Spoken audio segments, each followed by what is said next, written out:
বন্ধুরা, তো আজকে কিন্তু 15ই আগস্ট, সেটা আমরা সবাই জানি। আজকে স্বাধীনতা দিবস, তোমাদের শুভেচ্ছা জানাই।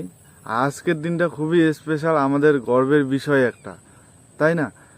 সো যাই হোক, তো আমি বর্তমান আছি, এই যে দেখতে পাচ্ছ চারপাশে খেতি আর ক্ষেত। আর তোমরা কেমন আছো সবাই অবশ্যই কিন্তু কমেন্টে করেও জানাবে।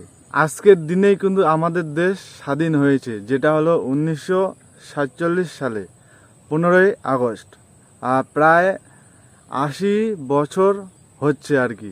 আর বন্ধুরা, এই দিনেই কিন্তু আমাদের দেশের প্রথম প্রধানমন্ত্রী জওহরলাল নেহরুল এই দিনেই পতাকা উত্তোলন করেন, 15ই আগস্টের দিন।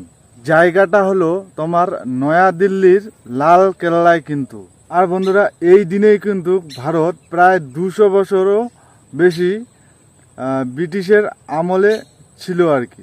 বন্ধুরা, স্বাধীনতা সংগ্রামে যেসব বীর শহীদ প্রাণ দিয়েছেন তাদেরকে শ্রদ্ধা আমার তরফ থেকে।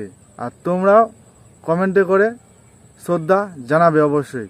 সো বন্ধুরা, তো যাই হোক, তো আজকে 15ই আগস্ট তোমাদের দিনগুলো কেমন কাটলো কমেন্টে করে জানাবে। সো যাই হোক, তো আজকে ভিডিওটা কেমন লাগলো, আর আমার যেগুলো তথ্য জানার ছিল আমি সেগুলো তোমাদের সাথে শেয়ার করলাম। আর পরবর্তী ভিডিওতে তোমাদের সাথে দেখা হচ্ছে। চলো, টাটা।